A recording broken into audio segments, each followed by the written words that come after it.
São José Maria, num texto na Via Sacra, ele diz umas palavras muito bonitas para nós. Queres acompanhar de perto, muito de perto, Jesus? Abre o Santo Evangelho. Para nós vai ser o Evangelho do lecionário da missa. Lê a paixão do Senhor, mas ler só, não, viver. Olha só, essa é a mensagem para nós. Ler só, não, diz São José Maria, viver. A diferença é grande. Ler é recordar uma coisa que passou. Viver é estar presente no acontecimento que está sucedendo agora mesmo. Ser uma a mais naquelas cenas. Então, eu queria animar que nós sigamos esse conselho. A motivação de todo o recolhimento é essas frases de São José Maria na Via Sacra, perdão. Ler, não, viver. E ele até explica. A diferença é grande. Ler é recordar uma coisa que passou, né, como nos livros de história que a gente vê e alguém nos conta que aconteceu alguma coisa. Agora, viver é só testemunho ocular, né? Eu estava lá do lado e eu vi, né? Então, que seja para nós esse, de fato, viver. E vamos lá, vai nos acompanhar, então, as leituras. Então, começamos com o próprio Domingo de Ramos. Daqui a pouco a gente vai ter, no Domingo de Ramos tem a missa, a gente vai ter aqui também. Infelizmente não vai ter a procissão, né? A gente podia ter a procissão aí e tal, não, mas a procissão nunca tem no centro, né? Tem então a gente apoia as paróquias e tal. E hoje, então, sendo aqui no centro, então não se tem a procissão. Mas todo o resto a gente vai ter, né, na celebração, e tem aquela leitura um pouquinho mais longa que se tem e que acompanha todo o relato da paixão. É uma leitura longa que a gente vai ter e a ideia é exatamente apresentar já no Domingo de Ramos tudo que vai acontecer, né? Então, fala até da paixão hoje e da morte de Jesus. Então, essa é a leitura.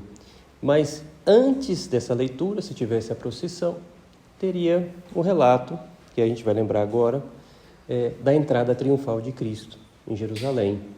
Né? Quando Cristo entra em Jerusalém e aqueles judeus entusiasmados com a chegada de Cristo, já estava famoso, já tinha feito tantos milagres, que eles veem Jesus entrando e aí não se contém de alegria e começam a pegar ramos das árvores e forram o lugar para que Cristo possa passar. Numa imagem que se fazia para os reis. Os reis, quando entravam numa cidade, a alegria do povo, daquele rei que vinha visitar, era de fato pavimentar o solo onde ele passava, né? Para que ele pudesse passar com um tapete vermelho, essa ideia que a gente tem até hoje. Se forrava então com os ramos, e nessa entrada de Jesus, as pessoas até tiravam da sua própria roupa, uma túnica, uma blusa que tinha, e forravam, né?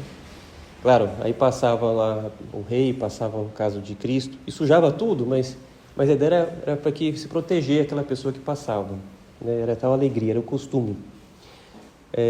Esse costume veio depois para o próprio Corpus Christi, na procissão, e que se forra, então, os tapetes para que possa passar Cristo, né? Na quinta-feira do Corpus Christi a gente vai lembrar disso. Mas agora a gente lembra dessa alegria desse povo, mas não é uma alegria sólida. Porque se a gente vê essa alegria desse domingo, transforma-se completamente numa sexta-feira, em que o povo, muitos deles eram os mesmos. O povo foi perguntado na Sexta-feira Santa: quem vocês querem libertar? Barrabás, que está preso por homicídio e roubo, ou Jesus, que se diz o Cristo? E o povo grita: Barrabás, né? E o que farei de Jesus, que se diz o Cristo? Crucificam, crucificam. E o povo gritou: crucificam. Que diferença, né? Daquele momento que é lembrado hoje para sexta-feira, nem uma semana, né? E esse povo é aquele que estende os mantos, coloca lá os ramos, o pitoresco hoje do Domingo de Ramos é que ramo que eu levo, né? Se fosse levar para a igreja, é de palmeira, é de uma árvore qualquer, é de qualquer árvore, todas podem ser abençoadas, né? Não precisa ser de palmeira, mas essa atitude de forrar lá, que fizeram, mudou completamente em menos de uma semana. A conclusão que nós tiramos, a fraqueza do coração humano. Eu sou fraco.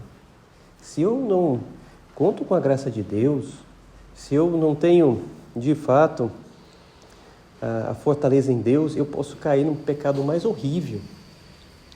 Todos os erros e horrores, eu sou capaz de todos os erros e horrores, assim dizia São José Maria.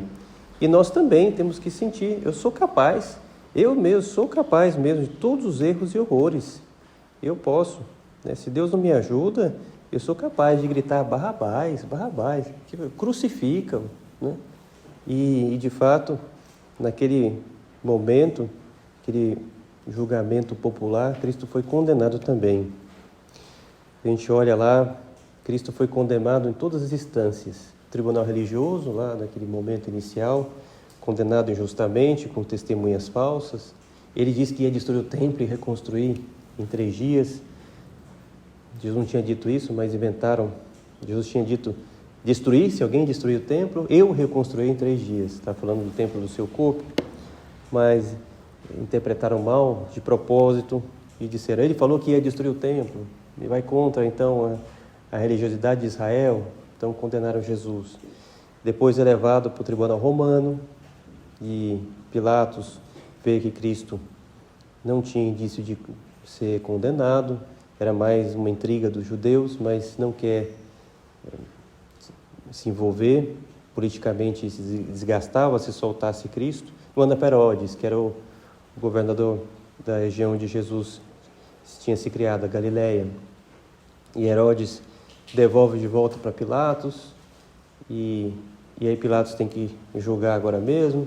Aí tem a saída, né, que pensa, genial Pilatos, na Páscoa é costume soltar algum ladrão, por uma alegria da Páscoa, costume judaico que os romanos aceitam, então vamos propor para que solte Jesus. E aí o povo grita, e aí já é o julgamento popular, julgamento religioso, julgamento de Herodes, julgamento popular, e Herodes lava as mãos, fraco, né? Herodes fraco, embora seja autoridade romana, fraco, manda Jesus ser condenado, condena Jesus, manda Jesus ser crucificado. Todas as instâncias, eu posso, em todas as minhas instâncias, ir cedendo aquele princípio, não, isso aqui eu nunca vou cair, aí cai, mas esse outro, isso, e posso me degradar completamente, eu posso, que a gente saiba disso, né? Não, isso aqui eu nunca vou fazer da minha vida, não, nós temos, com a graça de Deus, eu nunca vou fazer, com a graça de Deus, e então eu tenho que me apegar muito à graça de Deus. E é esse momento que a gente considera, no Domingo de Ramos, é o momento da humildade, né? De olhar Cristo que morreu na cruz e crucificado por mim, e que eu sou capaz de tudo. Essa é a grande lição do Domingo de Ramos, né? Que eu não seja aquele que grita Barrabás, tendo forrado de tapete, às vezes até com o meu manto, para que Cristo passasse. Um símbolo dessa humildade está no próprio modo que Cristo entra. No Domingo de Ramos ele entra. Ele quis entrar montado num burrinho. Um símbolo de humildade. Um burrinho que ele quis que fosse o seu trono na entrada em Jerusalém. Seria muito mais espetacular, né? Entrar com um cavalo, com os seus guerreiros, né? Então o burrinho, né? E assim Jesus escolhe de propósito esse burrinho que ele entra em Jerusalém, né? E as pessoas o veem e então forram os lugares e Cristo entra triunfal. Na segunda-feira santa, depois aparece nos evangelhos, né, que a gente vai vendo em tempo real, aquele episódio de Jesus em Betânia. Jesus tinha ressuscitado Lázaro, e uma das coisas que precipita a paixão de Cristo foi exatamente a ressurreição de Lázaro. Jesus tinha ressuscitado Lázaro, esse milagre espetacular, as pessoas ficaram maravilhadas. Lázaro era muito conhecido. Betânia era uma cidadezinha que estava lá perto de Jerusalém, então todo mundo conhecia tal, e que tinha acontecido, que Lázaro tinha morrido e 4 dias depois tinha ressuscitado. E o povo, então, ia até Betânia para ver Lázaro. Não é verdade mesmo? Deixa eu ver o Lázaro. E via, é você mesmo. Às vezes pegasse ele assim e tal, e via, nossa, né? E nesse contexto é que aparece o Evangelho de amanhã. Jesus foi a Betânia, onde morava Lázaro, que ele havia ressuscitado dos mortos, 6 dias antes da Páscoa. Olha só, tá vendo? Está quase que em tempo real, coloca o Evangelho de amanhã. Ali ofereceram a Jesus um jantar. Marta servia e Lázaro era um dos que estavam à mesa com ele. Maria, tomando quase meio litro de perfume de nardo puro e muito caro, ungiu os pés de Jesus e enxugou-os com os seus cabelos. É uma das unções. Se estima que Jesus teria tido pelo menos 2 vezes 2 pessoas diferentes que ungiram Cristo com perfume. Essa é uma delas. É a Maria, irmã de Lázaro, Maria de Betânia. E Maria então faz isso como agradecimento para o seu irmão ressuscitado. Marta, no seu agradecimento, é preparar o banquete lá, ela está preparando, né? É a Marta que estava fazendo lá, que Jesus até dá uma bronca para ela no começo da vida pública, né? E agora está aqui servindo contente, porque aprendeu de Jesus que o importante é também escutar suas palavras.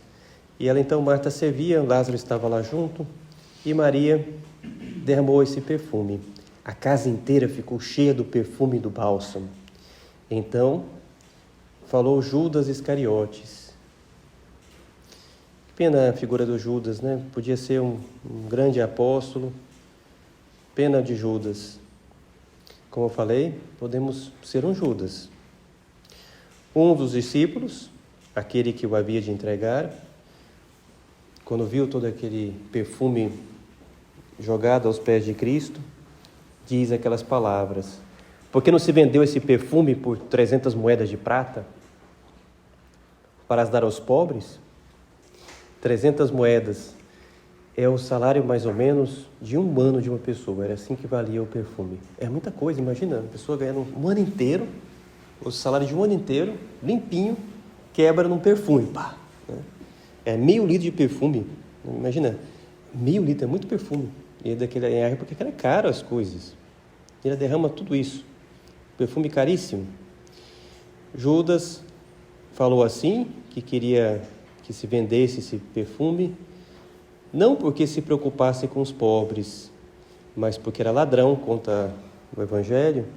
Já acontecido todo o evento, consegue interpretar melhor aquelas palavras de Judas. Mas porque era ladrão, ele tomava conta da bolsa comum que tinham os apóstolos e roubava do que se depositava nela. Judas deixou-se cair pelo apego ao dinheiro. Jesus, porém, não recrimina Judas naquele momento, porque era oculto esse modo de roubar dele, só depois que se descobriu. Jesus, porém, disse: deixa, ela fez isso em vista do dia da minha sepultura. Não entenderam nada, né, o que estavam falando, mas Jesus falou assim. Depois entenderam que morreria de fato Jesus há pouco tempo depois. Pobres sempre os tereis convosco, enquanto a mim nem sempre me tereis. Essa frase sempre a igreja entende como um cuidado de Cristo na liturgia, no sacrário, nos vasos sagrados, de tentar o melhor para Deus, né? Não porque se despreza os pobres, mas para Deus se dá o melhor que é possível, né? Tem um relato conhecido, né? O Papa João Paulo II, numa dessas visitas, a primeira visita, se não me engano, que fez ao Brasil, aqui no Rio, foi visitar uma favela. Hoje se fala comunidade, né? Então, mas foi visitar lá, se não me engano, o Vidigal. Depois vou me informar para saber exatamente qual foi a comunidade, mas tocada por tudo aquilo, e as pessoas falavam dos pobres e tal, o Papa fez algo inusitado. Ele tirou o anel que ele tinha e deixou como doação para que se pudesse vender e ajudar favela. O que fizeram os líderes comunitários que receberam? Embolsaram o negócio lá? Não. Era uma coisa pública, né? Ficaram muito mal, né? Mas foi uma comoção daqueles da favela. Falou, não vamos vender isso aqui não, está no museu lá. Não, a gente não quer não. Eu vou trabalhar mais aqui, não quero não. E está lá, tem lá o anel do Papa. Eles não quiseram, né? Interessante, né? A pessoa quer batalhar, eu quero conseguir com o meu dinheiro, não quero ficar só recebendo e tal. E aí foi assim, né? Então o anel ficou lá. Então, é interessante, né? Às vezes esses modos assistenciais podem interpretar mal esse desejo que tem humano no coração de batalhar, de conseguir, né? Mas voltando aqui ao que nos transmite o Evangelho, Jesus fala desse modo, esse cuidado com ele que ele agradece. Muitos judeus, tendo sabido que Jesus estava em Betânia, foram para lá, não só por causa de Jesus, mas também para verem Lázaro, que Jesus havia ressuscitado dos mortos. Então, os sumos sacerdotes decidiram matar também Lázaro. Olha que maldade, né? Não, se todo mundo está agora indo atrás de Lázaro para vê-lo que ele ressuscitou, então vamos matar Lázaro e matar Jesus também, para resolver o negócio, né? Que maldade. Eles nem conseguiram entrar no coração. Olha, se ele ressuscitou, é que ele tem um poder especial, alguma coisa. Deixou entender então essa mensagem, mas não, fecharam seu coração. Então é preciso eliminar Cristo. E se Lázaro é um obstáculo, mesmo sendo nosso amigo, vamos matar ele também. Ele já estava morto mesmo, então agora vamos só voltar. Impressionante, né? A maldade do coração é a maldade nossa. Nós podemos ter requinte de crueldade. Eu posso, né? Por isso, outra vez, a humildade. Eu tenho que saber que eu posso condenar Cristo. Jesus, aparta de mim o que me aparta de ti. Que tenhamos isso no coração, nesse desejo de pedir para Ele que afaste mesmo a lição que nos dá esse Evangelho. Vamos acompanhar, e o meu projeto é que nessa meditação vamos acompanhando, pegando primeiro da humildade a lição que nos dá os Evangelhos até a quarta-feira. E o Tríduo Pascal vai ser a próxima meditação, para que nós possamos entender de quinta, sexta e sábado na próxima meditação. E vamos lá, então, aí na terça-feira, o que nos apresenta o Evangelho, que é muito bonito. Na terça-feira, quase que em tempo real mesmo, né? É o Judas que vai procurar as autoridades judaicas para receber dinheiro e entregar Jesus. A traição do Judas. É exatamente. E que aparece, né? Na liturgia, a gente vai ver, né? É na quarta-feira que vai aparecer isso, né? Diz na quarta-feira: naquele tempo, um dos 12 discípulos, chamado Judas Iscariotes, foi ter com os sumos sacerdotes e disse: o que me dareis se vos entregar Jesus? Combinaram então 30 moedas de prata. E daí em diante, Judas procurava uma oportunidade para entregar Jesus. É o de quarta, o Evangelho. Já falaremos o de terça-feira, mas é o de quarta. E aí continua essa atitude humilde. Eu posso ser um Judas, que eu tenho que afastar essa possibilidade. E esse Evangelho diz: combinaram então 30 moedas. E daí em diante, Judas procurava uma oportunidade para entregar Jesus. Que tal fazer o contrário? Ao longo dessa semana santa, deixa eu procurar uma oportunidade para amar mais Jesus. Vamos fazer o contrário? Se Judas fazia isso, eu vou fazer o contrário. Vou procurar uma oportunidade para servir mais Jesus. Estou passando em frente da igreja, tenho tempo, vou fazer uma visita que eu não estava esperando, vou fazer, né? Eu vou surpreender Jesus. Você não esperava, Jesus? Apareci aqui, olha só, apareci, né? Fiz uma surpresa para ele. Bom, ele sempre sabe do nosso coração, não é impossível surpreender, mas vamos tentar fazer isso. Em qual apareceu Judas, vou fazer o contrário, como desagravo. Vou procurar uma oportunidade para servir mais Cristo, para agradar mais a Deus, né? vou servir um pouco mais em casa, que eu estava com preguiça aqui, eu vi que minha mãe está lá, ela nem me pediu ajuda, mas eu vi que ela está meio atarefada, eu vou lá, vou ajudar, eu vou fazer alguma coisa, né? Às vezes a gente fica lá, né, sabendo que está precisando da nossa ajuda, mas a gente fica lá no videogame, sei lá, numa coisa, e torcendo, não me chame, não, me chamou, né? E a gente fica bravo, né? A gente vai fazer o contrário, né? Eu já vou lá, né?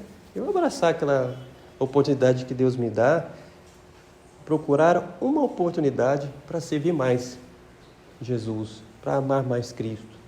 Eu vou atrás, ativamente ir atrás, fazer o contrário, de fazer algo heróico, de ajudar algum amigo. Ao longo da quaresma, fomos procurando fazer alguma coisa para agradar a Cristo, para oferecer em preparação para Páscoa que vai chegar. Agora temos uma semana só. E não será que eu não posso melhorar um pouco mais essa generosidade nos propósitos da quaresma? Pode ser que tenha no nosso coração vindo, poxa, mas eu não vivi bem, isso aqui da quaresma eu não consegui viver bem, essa mortificação. Mas eu tenho essa semana ainda. Pô, vou dar o sprint, né? Não é assim? Os corredores não ganham dando um sprint final, né? É no último momento, às vezes, que se decide, porque a pessoa vem e corre mais ainda. E esse sprint é no final da corrida, quando a pessoa já está cansada. Vai correr como nunca na parte final. Por isso que os corredores vão sempre deixando um pouquinho da reserva para decidir no final. Eu vou dar um sprint agora, né? E de repente eu decido e vai ser a minha melhor quaresma, porque eu dei esse sprint, né? Tem que fazer o contrário do Botafogo no ano passado, né? E o segundo turno foi só se afundando, né? Foi a melhor campanha no primeiro turno, no segundo, né? Fazer o contrário, né? Pode ser que eu tenha sido a pior campanha na quaresma, mas agora eu vou dar um gás aqui. E esse é o momento. Fazer o contrário que nos propõe aqui. Então, Judas, daí em diante, procurava uma oportunidade para entregar a Jesus. Que pena o coração deturpado de Judas, que já se deixa levar pelo dinheiro e já vai atrás de um modo de entregar a Cristo.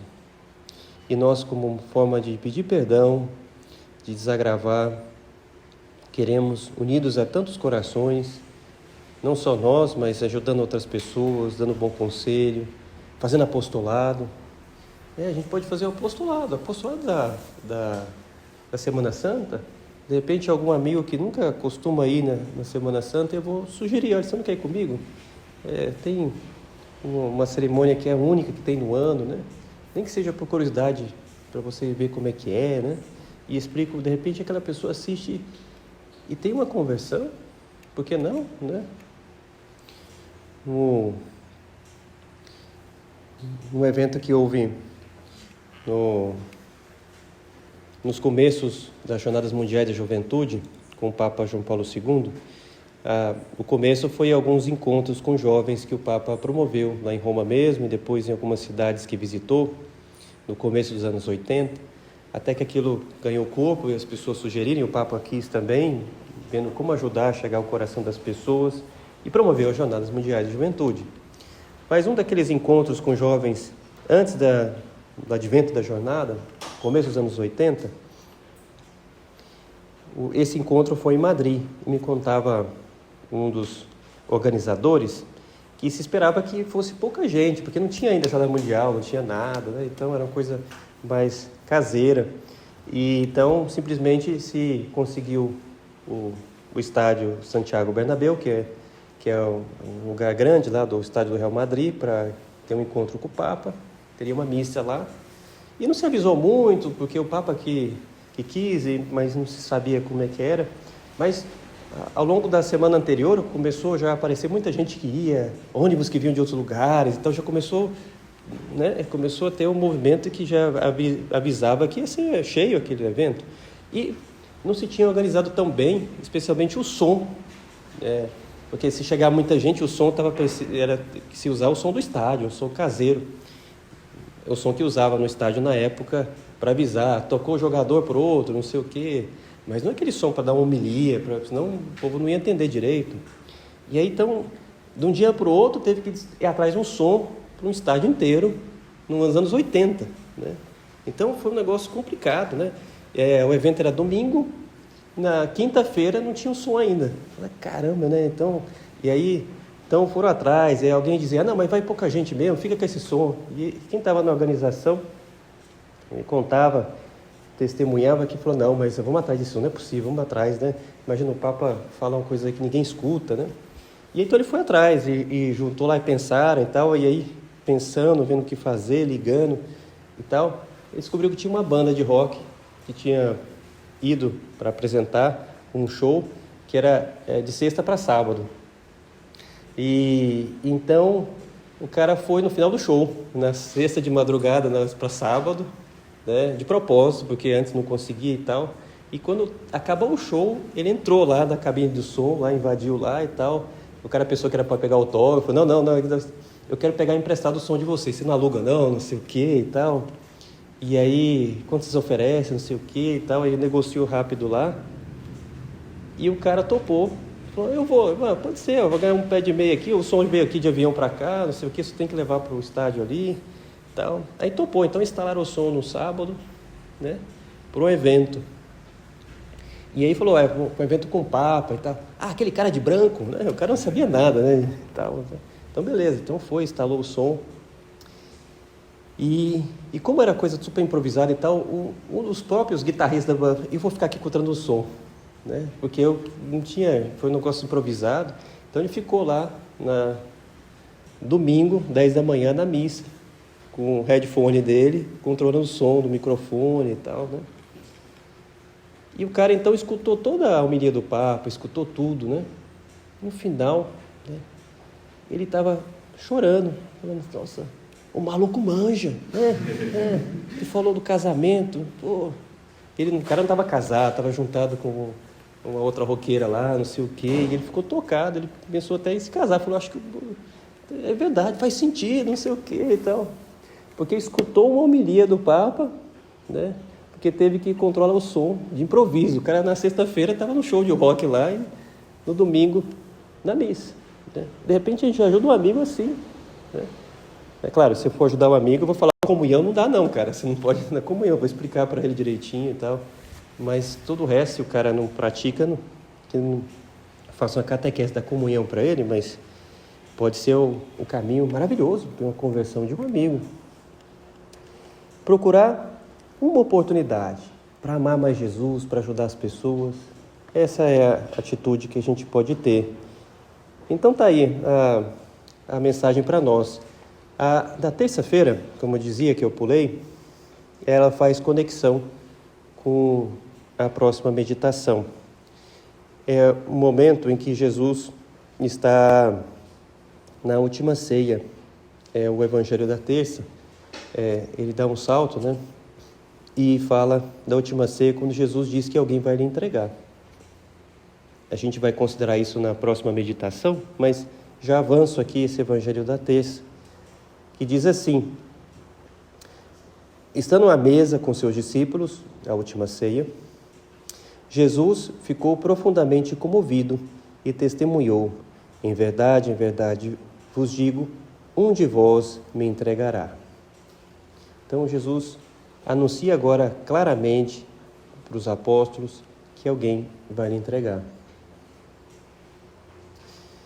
Desconcertados, os discípulos olharam uns para os outros, pois não sabiam de quem Jesus estava falando. Vamos parar aqui, que a gente vai considerar na próxima meditação, mas nos ajuda já a perceber que eu posso condenar Cristo, né? Está lá Jesus falando, um de vós, né? E eu também tenho chance de ser eu também, né? Eu posso condenar Cristo, mas não, eu quero fazer o contrário, como dizíamos naquele evangelho agora há pouco. Quero encontrar um momento para consolar Cristo, para amar mais a Deus, para poder acompanhá-lo melhor e até ajudar outros amigos para que eu acompanhe melhor nesses dias. Maria Santíssima, nos ajude nessa tarefa de amar mais Cristo. Não se fala de Maria até esse momento. Em toda a Semana Santa, não sabemos onde estava Maria. Na sexta-feira, Maria aparece. Quando mais precisa dela, está lá. e quando é mais perigoso, né? Podia até ser condenada junto com seu filho. Bonito. Mas como tinha essa sua intuição feminina, né? Maria já teria essa intuição que talvez seria a última Páscoa do seu filho e o acompanharia com o seu coração. Vamos pedir ajuda a Maria, que ela também nos acompanhe com o seu coração, nos ajude a viver muito bem essa Semana Santa.